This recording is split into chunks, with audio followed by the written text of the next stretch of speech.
शहाजी बापूंच्या सांगोल्यामध्ये उपमुख्यमंत्री एकनाथ शिंदेंची सभा झाली आणि यावेळी शिंदेंनी जोरदार फटकेबाजी करत ठाकरेंवर निशाणा साधला। काही लोक बंगल्यात बसून एफबी खेळतात, एफबी म्हणजे फुकट बाबूराव अशी मिश्किल टिप्पणी त्यांनी केली। दरम्यान मी पण एफबी आहे, एफबी म्हणजे महाराष्ट्राचा फेवरेट ब्रदर असा टोला त्यांनी लगावला। पुण्याच्या मुळशी तालुक्यातील घोटवडे फाटा येथील फार्म हाऊसवर अजित पवारांच्या धाकट्या मुलाचा साखरपुडा संपन्न झाला। यावेळी शरद पवारांसह अजित पवार, सुप्रिया सुळे, सुनेत्रा पवार एकत्र आल्याचं पाहायला मिळालं। केंद्रीय अन्न प्रक्रिया मंत्री चिराग पासवान यांनी शिर्डीमध्ये साईबाबांचं दर्शन घेतलं। सहकुटुंब दर्शन घेत त्यांनी प्रार्थना केली। केंद्रीय मंत्री चिराग पासवान यांनी लोकसभा निवडणुकीआधी साईबाबांकडे केलेली प्रार्थना पूर्ण झाल्यामुळे आभार मानण्यासाठी शिर्डीत आले होते। या दौऱ्यात माजी खासदार सुजय विखेंनी चिराग पासवान यांच्या वाहनाचं सारथ्य केलं। आपल्याला पण मंत्रिपद मिळावं अशी भावना खासदार विशाल पाटील यांनी व्यक्त केली आहे। भविष्यात मी काँग्रेससोबत नाही तर दुसऱ्या कोणत्या तरी पक्षात जाईन। असं गोरेंना मंत्रिपद भेटलं तसं मला देखील पुढे जाऊन मंत्रिपद मिळेल असं विशाल पाटील म्हटले। रायगडच्या रोहा तालुक्यात ठाकरे गटाला मोठा धक्का बसलाय। अनंत गीतेंचे खंदे समर्थक समीर शेडगे 13 तारखेला राष्ट्रवादीमध्ये प्रवेश करणार आहेत। सुनील तटकरेंच्या उपस्थितीमध्ये पक्षप्रवेश सोहळ्याचं आयोजन करण्यात आलंय। गृहनिर्माण प्रकल्पांच्या सर्व जाहिरातींबरोबर महारेरा नोंदणी क्रमांक, महारेरा वेबसाईटचा तपशील आणि QR कोड, संपर्क क्रमांक ठळकपणे छापणं बंधनकारक आहे। याबाबतचे आदेश महारेरानं बिल्डर्सना जारी केलेले आहेत, तर या आदेशाची अंमलबजावणी न करणाऱ्या बिल्डर्सना 50,000पर्यंत दंड ठोठावला जाणार आहे।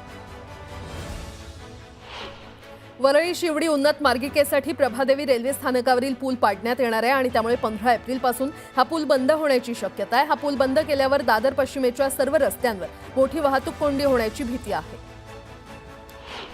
मुंबई राज्य सामायिक प्रवेश परीक्षा कक्षामार्फत MHT CET प्रवेश परीक्षेला सुरुवात झालेली आहे। त्यानुसार PCB ग्रुपची CET 9 एप्रिलपासून सुरू झाली आहे। पहिल्या दिवशी 43,293 विद्यार्थ्यांनी परीक्षा दिली, तर दोन्ही सत्रात मिळून 46,778 जणांनी नोंदणी केली होती। त्यातील 22.55% विद्यार्थ्यांनी परीक्षा दिली अशी माहिती CET सेलनं दिली आहे। मुंबई शहर आणि उपनगरात पार्किंगची समस्या दिवसेंदिवस गंभीर होत असताना राज्य सरकारनं या प्रश्नावर तोडगा काढण्यासाठी ठोस पावलं उचलायला सुरुवात केली आहे। याच पार्श्वभूमीवर राज्य परिवहन विभागानं शहरासाठी प्रभावी पार्किंग धोरण तयार करण्याच्या उद्देशानं काम सुरू केलं असून यासाठी क्रिझिल या संस्थेची नियुक्ती करण्यात आली आहे। मध्य रेल्वेनं ऐन उन्हाळ्यात AC लोकलच्या 14 सेवांमध्ये वाढ करण्याचा निर्णय घेतलाय आणि त्यामुळे 16 एप्रिलपासून AC लोकल सेवांमध्ये वाढ होणार असून रेल्वे मंत्री अश्विनी वैष्णव याची घोषणा करतील असं अधिकाऱ्यांनी सांगितलं। कोकणातील आंबा बागायतदारांच्या हापूसला आता GIचं संरक्षण मिळाल्यानं बनावट हापूस आंबा ओळखणं सहज शक्य होणार आहे। एक प्रकारे व्यावसायिकांना हा मोठा दिलासा मिळालाय। आतापर्यंत 1845 जणांना GI टॅग मिळालेले आहेत, तर आंबा व्यतिरिक्त इतर कोणत्याही आंब्यांना हापूस टॅग वापरण्याची परवानगी नाकारण्यात आली आहे। राज्यातील 1,06,680 शाळांनी शाळा मूल्यांकन प्रक्रिया सुरू केली आहे, मात्र 1,850 शाळांनी ही प्रक्रिया अद्याप सुरूच केली नसल्याचं SCRTच्या अहवालातून समोर आलेलं आहे आणि त्यामुळे मूल्यांकनासाठी मुदतवाढ मिळणार की नाही याबाबत प्रश्नचिन्ह निर्माण झालंय। लाखो भाविकांचं आराध्य दैवत असलेला दख्खनचा राजा श्री ज्योतिबा देवाची सर्वात मोठी चैत्र यात्रा होतोय आणि या निमित्तानं ज्योतिबा डोंगरावर लाखो भाविक दाखल झालेत। गगनचुंबी सासनकाठ्या, गुलालाची उधळण आणि ज्योतिबाच्या नावानं चांगभलच्या गजरात यात्रेआधीच डोंगर धावून निघालाय। बीडमध्ये जलजीवन मिशन ही योजना जिल्हा परिषदेअंतर्गत राबवली जाते, मात्र राज्यात या योजनांची विदारक स्थिती आहे। 50,000पैकी केवळ 23,000 योजनांचं काम पूर्ण झालंय। अद्यापही 26,000 योजनांचं काम अपूर्ण आहे, तसंच 470 योजनांचं कामच अजून सुरू झालेलं नाहीये। राज्यातील शेतकऱ्यांना जमीन मालकीचा पुरावा तसंच ओळख क्रमांक देण्यासाठी ॲग्रिस्टॅक योजना राबवण्यात येत असून या योजनेमध्ये आतापर्यंत 91 लाखांहून अधिक शेतकऱ्यांना याचा लाभ झालाय। या लाभार्थ्यांच्या संख्येशी तुलना केल्यास राज्यातील 75% लाभार्थ्यांना ओळख क्रमांक देण्यात आलाय। किल्ले रायगडावर शनिवारी रविवारी छत्रपती शिवाजी महाराजांचा खरं तर शनिवारी महाराजांच्या पुण्यतिथीनिमित्त अभिवादन कार्यक्रम होणार आहे आणि यासाठी हजारो शिवभक्त किल्ले रायगडावर येणार असल्यानं मुंबई गोवा महामार्गावर वाहतूक कोंडी होण्याची शक्यता आहे। या पार्श्वभूमीवर महामार्गावर शनिवारी अवजड वाहनांना बंदी घालण्यात आली आहे। कच्च्या मालाच्या किमती वाढल्यामुळे गेल्या आर्थिक वर्षात निवासी प्रकल्पांच्या किमती 9% वाढलेल्या आहेत। ठाणे इथे 17%, बंगळुरूमध्ये 15%, तर पुण्यात 10% आणि दिल्लीमध्ये 5% वाढ झाली आहे। मुंबई आणि नवी मुंबईतील घरांच्या किमती 3% कमी झाल्या। भारताची इंडिगो जगातील सर्वात मोठी एअरलाईन बनलेली आहे। ही हवाई वाहतूक कंपनी जगातील सर्वाधिक बाजार मूल्य असलेली कंपनी झाली आहे। कंपनीने डेल्टा एअरलाइन्स आणि रायन एअर या जागतिक कंपन्यांना मागे टाकून हा किताब सप्ताहात या अल्प काळासाठी पटकावलेला आहे। सोन्याचे दर पुन्हा वधारलेत। 1900 रुपयांनी सोन्याच्या दरात वाढ झालेली आहे, तर चांदीच्या भावात देखील 3500 रुपयांची वाढ झाली असून चांदी प्रति किलो 93,500 रुपयांवर पोहोचली आहे। 2030 पर्यंत देशात नैसर्गिक वायूचा वापर सुमारे 60% वाढण्याची शक्यता आहे। वाहनांमध्ये सीएनजीचा वापर, स्वयंपाकासाठी गॅस, इंधन आणि औद्योगिक कारणांसाठी वाढत्या वापरामुळे नैसर्गिक वायूचा वापर लक्षणीयरित्या वाढण्याची अपेक्षा आहे। क्रेडिट कार्डचा वाढता वापर बँकांसाठी डोकेदुखी ठरतंय। आरबीआय आकडेवारीनुसार एनपीए म्हणजेच क्रेडिट कार्ड ग्राहकांकडून डिफॉल्ट केलेली रक्कम डिसेंबर 2024 मध्ये 28.42% वाढली आहे। त्यामुळे क्रेडिट कार्ड थकबाकी 500% पोहोचली आहे। संसदेनं नुकत्याच पारित केलेल्या वक्फ कायद्याला आव्हान देणाऱ्या 10 याचिकांवर सर्वोच्च न्यायालयामध्ये 16 एप्रिलला सुनावणी होणार आहे। यात एमआयएमचे नेते असुद्दीन ओवैसी यांच्या याचिकेचा देखील समावेश आहे। घर मालक आमच्याच धर्माचा असावा असं म्हणणाऱ्या गृहनिर्माण सोसायटीला उच्च न्यायालयानं चांगलीच चपराक दिली आहे। तसंच नियमानुसार घर रिकामी करण्याच्या सहकार अपील कोर्टाच्या आदेशाला न्यायालयानं स्थगिती दिल्याचं समोर आलंय। नाशिकहून पुण्याच्या दिशेनं जाणाऱ्या बसला सिन्नर तालुक्यातील दोडी गावाजवळ अपघात झाला। समोरून येणाऱ्या दुचाकी स्वाराला वाचवण्याच्या नादात बस पलटी झाली। यात 13 प्रवासी वाहक आणि असे 14 जण जखमी झालेत, तर क्रेनच्या सहाय्यानं ही बस हलवण्यात आली। व्यापार युद्धामुळे इलेक्ट्रॉनिक्स सुटे भाग उत्पादन करणाऱ्या चीनी कंपन्यांनी भारतीय कंपन्यांना 5% सवलतीच्या दरात माल पुरवठा करण्याचा प्रस्ताव देण्यात आला आणि त्यामुळे भारतात टीव्ही, फ्रीज आणि स्मार्टफोन यासारख्या वस्तू स्वस्त झाल्या। भायखळ्यातल्या वीर जिजामाता उद्यान म्हणजेच राणीच्या बागेमध्ये येणाऱ्या पर्यटकांची संख्या कमालीची घटली आहे। त्यामुळे पालिकेच्या उत्पन्नात देखील घट झाली आहे। गेल्या 3 वर्षात राणीच्या बागेत पर्यटकांची संख्या 21% घटली आहे।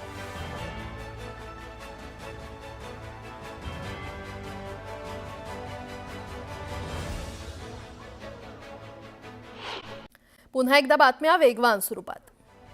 वाढत्या उन्हामुळे धरणातील पाण्याची पातळी झपाट्यानं खालावते आणि परिणामी पाण्याच्या वाढत्या मागणीला तोंड देण्यासाठी पाणी पुरवठा करणाऱ्या टँकरची संख्या दिवसेंदिवस वाढत चालली आहे। सध्या राज्यातील 14 जिल्ह्यातील 784 गावं आणि वाड्यांना टँकरच्या पाण्यावर अवलंबून राहावं लागतं। प्रभादेवी पूल बंद करून त्याचं पाडकाम करण्यासाठी तसंच त्या जागी नवीन द्विस्तरीय पूल बांधण्यासाठी अखेर वाहतूक पोलिसांनी MMRDAला ना हरकत प्रमाणपत्र दिलं आणि त्यामुळे 15 एप्रिल रोजी पूल वाहतुकीसाठी बंद होणार असून तब्बल 20 महिने हा पूल बंद राहणार आहे। महायुती सरकारच्या महत्त्वाकांक्षी अशा 100 दिवस कृती आराखडा अभियानात सांस्कृतिक कार्य, जलसंपदा आणि सार्वजनिक आरोग्य विभागांनी हाती घेतलेल्या योजना उपक्रमांची पूर्तता करत सरस कामगिरी केलेली आहे, तर महिला आणि बालविकास, नगरविकास, शालेय शिक्षण आदी 22 विभागांना जेमतेम 35% उद्दिष्टांची पूर्तता करता आली आहे। स्वारगेट बस स्थानक अत्याचार प्रकरणातील 26 वर्षीय तरुणीला राज्य सरकारच्या मनोधैर्य योजनेअंतर्गत 3 लाख रुपयांची आर्थिक मदत मंजूर करण्यात आली आहे। ही मदत जिल्हा विधी सेवा प्राधिकरणाच्या माध्यमातून दिली जाणार असून त्यासाठीची प्रक्रिया पूर्ण झाली आहे। गेल्या 5 वर्षांमध्ये नागरिकांची पाण्याची मागणी वाढत असल्यानं जलसंपदा विभागाला देण्यात येणाऱ्या रकमेमध्ये देखील वाढ झाली आहे। या खर्चात गेल्या 5 वर्षात 4 पटींची वाढ झाली आहे। 2020-21 पर्यंत येणारे 55 कोटींचं बिल 2024-25 मध्ये 202 कोटींवर पोहोचलंय। पुणे प्रादेशिक परिवहन कार्यालयानं गेल्या वर्षभरात 66,653 वाहनांवर कारवाई केली आहे। त्यामध्ये विना हेल्मेट प्रवास करणारे सर्वाधिक 19,645 वाहन चालक आहेत। मात्र त्या खालोखाल वेगमर्यादेचं उल्लंघन करून वाहन चालवणारे 13,817 वाहन चालक असल्याचं स्पष्ट झालंय। राज्य उत्पादन शुल्काच्या पुणे विभागाच्या महसुलात 9.85% वाढ झाली आहे। 2024-25 आर्थिक वर्षामध्ये 2,998 कोटी 33 लाख एवढा महसूल सरकारी तिजोरीमध्ये जमा झालाय, तर वर्षभरामध्ये 4 किरकोळ मद्यविक्री परवाने रद्द करण्यात आले। पुणे जिल्ह्यातील उद्योग क्षेत्र गतिमान होत असून आर्थिक वर्ष 2023-24च्या तुलनेमध्ये 2024-25 मध्ये कंपन्यांनी त्यांच्या वृद्धीमध्ये सरासरी 10.36% वाढ असल्याचं नमूद केलंय। आर्थिक वर्षात 2024-25 हे जिल्ह्याला उद्योग क्षेत्रासाठी कसं होतं हे समजून घेण्यासाठी Maratha chamber of commerce, industries and agriculture कडून नुकतंच एक सर्वेक्षण घेण्यात आलं। सोलापूर शहराचा पाणीपुरवठा सुरळीत होण्यासाठी अमृत योजनेतून 892 कोटी 42 लाख रुपयांचा निधीचा प्रस्ताव महापालिकेनं महाराष्ट्र जीवन प्राधिकरणाकडे पाठवला.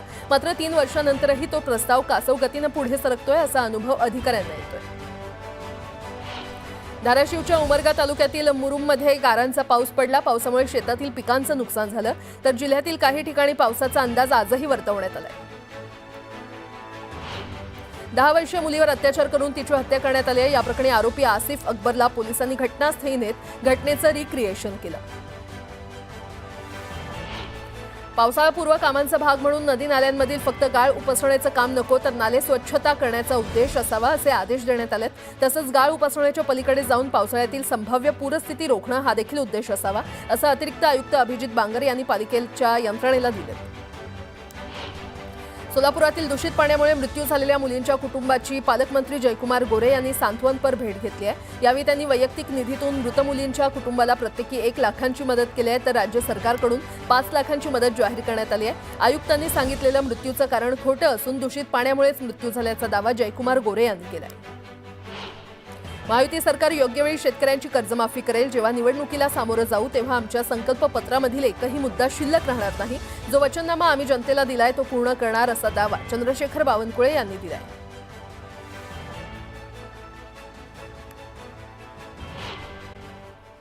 पुण्याच्या बाणेर परिसरातून 3 लाखांचा हायड्रोफोनिक गांजा जप्त करण्यात आलेला आहे. गांजाची तस्करी करणाऱ्या तरुणाला अटक करण्यात आली आहे. भेकराईनगर वाघोली मार्गावर एका धावत्या बसमध्ये वाहक आणि एका प्रवाशामध्ये तुंबळ हाणामारी झाली. या घटनेचा व्हिडिओ सोशल मीडियावर व्हायरल झालाय. वसमत तालुक्यातील गिरगाव परिसरात सोसाट्याच्या वाऱ्यामुळे केळीच्या बागांचं मोठं नुकसान झालं. नुकसानीचे पंचनामे करून नुकसान भरपाई देण्याची मागणी शेतकऱ्यांनी केली.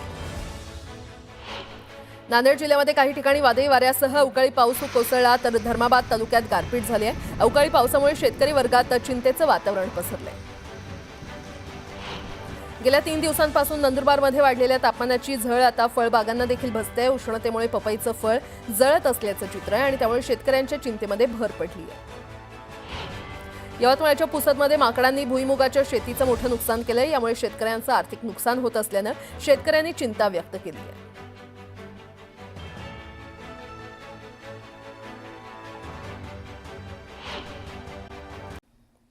जळगाव एसटी आगारात 5 नवीन बसेस दाखल झाल्यात. पालकमंत्री गुलाबराव पाटील आणि आमदार सुरेश भोळे यांच्या हस्ते नव्या बसेसचं लोकार्पण करण्यात आलं. साहस आणि भक्तिशक्तीचा रोमहर्षक कावड सोहळ्याचा थरार मुंगी घाटात रंगला. शिंगणापूर येथील शंभू महादेव यात्रेमध्ये अवघड असा मुंगी घाट सर करून भाविक दाखल होतात. कावड सोहळा पाहण्यासाठी लाखो भाविक शिंगणापूर नगरीमध्ये दाखल झाले होते. धुळे महानगरपालिकेतर्फे शहरातील नळांना वॉटर मीटर बसवण्यात येणार आहे. पाण्याची बचत व्हावी तसंच पाण्याचा कर नियमित वसूल व्हावा यासाठी महापालिकेनं शहरात 58,000 वॉटर मीटर बसवण्याचा निर्णय घेतलाय. सोलापुरात दूषित पाण्यामुळे 2 शाळकरी मुलींचा मृत्यू झाला होता. दरम्यान पालकमंत्री जयकुमार गोरेंनी मुलींच्या कुटुंबियांची भेट घेत त्यांचं सांत्वन केलं. मृत मुलींच्या कुटुंबियांना 1 लाखाची मदत जाहीर करण्यात आली. बीडच्या वादग्रस्त पोलीस अधिकाऱ्यासोबत गुजरातला जाणाऱ्या 2 पोलिसांना निलंबित करण्यात आलंय. पोलीस अधिकारी पणजित कासलेंचा पैशांची मागणी करणारा व्हिडिओ व्हायरल झाला होता. परवानगी न घेता आरोपींना गुजरातला नेल्याचा आरोप या पोलिसांवर आहे. हिंगोलीच्या वरुडमध्ये अज्ञातानं एका एकरातील केळीबाग कापून टाकल्या. यामुळे शेतकऱ्याचं मोठं नुकसान झालंय. दरम्यान बागेचं नुकसान करणाऱ्या अज्ञाताविरोधात गुन्हा दाखल करण्यात आलाय. ज्योतिबा चैत्र यात्रेची तयारी अंतिम टप्प्यात आली आहे. जिल्हाधिकारी अमोल येडगे यांनी समक्षवाडी रत्नागिरी इथे मंदिर परिसरात भेट देऊन तयारीची पाहणी केली. सिंधुदुर्गात महिला आणि बालविकास विभागाच्या बालगृह आणि निरीक्षण गृहाच्या नव्या इमारतीचं उद्घाटन पार पडलं. मंत्री नितेश राणेंच्या हस्ते उद्घाटन करण्यात आलं.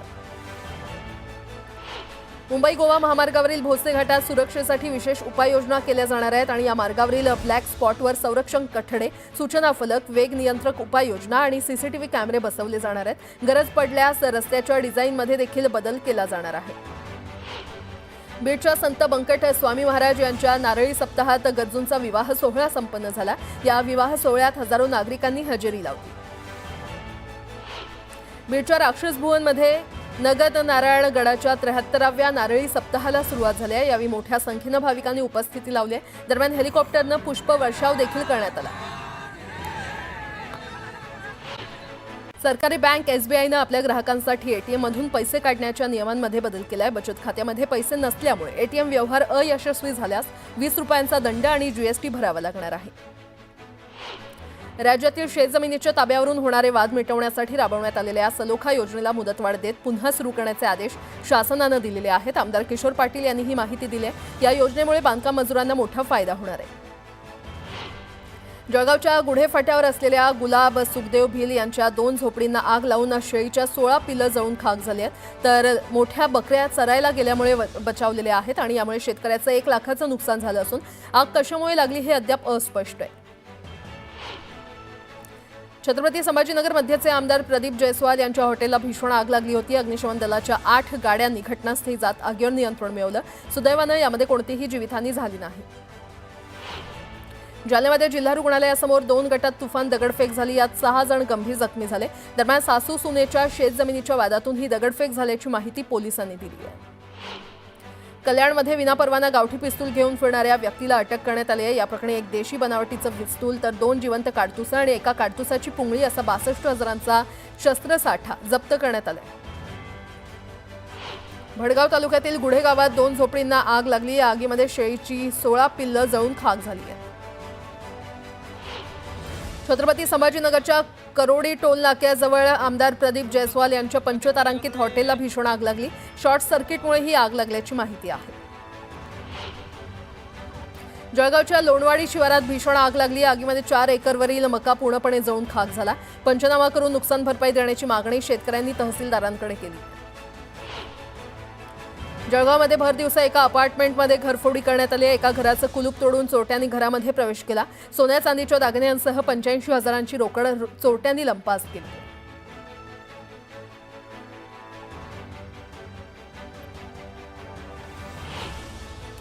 गाय आडवी आल्यानं माझगावमध्ये एका रुग्णवाहिकेचा अपघात झाला। या अपघातात रुग्ण महिलेसह अन्य 3 महिला जखमी झाल्या।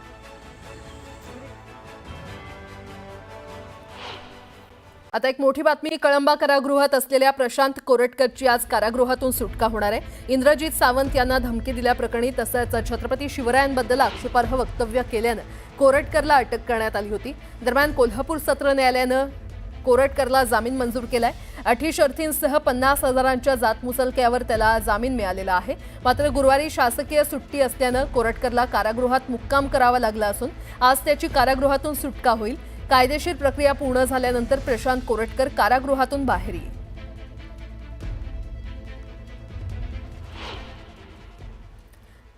बिहारमधील अनेक जिल्ह्यांमध्ये गुरुवारी वीज कोसळून आणि गारपिटीमुळे 25 जणांचा मृत्यू झालाय। मुख्यमंत्री नितीश कुमार यांनी या घटनांमध्ये झालेल्या मृत्यूबद्दल दुःख व्यक्त केलं आणि मृतांच्या कुटुंबियांना प्रत्येकी 4 लाख रुपयांची मदत जाहीर केली आहे। अमेरिका चीनमधील व्यापार युद्ध टॅरिफमुळे आणखी तीव्र झालंय। अमेरिकेनं चीनवर 104% कर लादलाय। त्यालाच प्रत्युत्तर देत चीननं अमेरिकेवर 84% कर लादला। चीननं कर मागे न घेतल्यानं अमेरिकेनं 125% पर्यंत कर वाढवलाय। तर त्यामुळे युआनमध्ये मोठ्या प्रमाणात घसरण झाली असून 18 वर्षांच्या नीचांकी पातळीवर पोहोचलाय। विराटच्या आता आयपीएलमध्ये 1000 बाउंड्री झालेल्या आहेत। तो आयपीएलमध्ये 1000 बाउंड्री मारणारा पहिलाच खेळाडू ठरलाय। त्यानं आतापर्यंत 257 आयपीएल सामन्यांमध्ये 1001 बाउंड्री मारल्यात आणि यामध्ये त्याच्या 721 चौकार आणि 280 षटकारांचा समावेश आहे। चेन्नईच्या गोट्यातून मोठी बातमी समोर आली आहे। दुखापतीमुळे ऋतुराज गायकवाड आयपीएलमधून बाहेर झालाय आणि त्यामुळे उर्वरित सामन्यांसाठी चेन्नईच्या नेतृत्वाची धुरा महेंद्रसिंग धोनीच्या खांद्यावर सोपवण्यात आली आहे।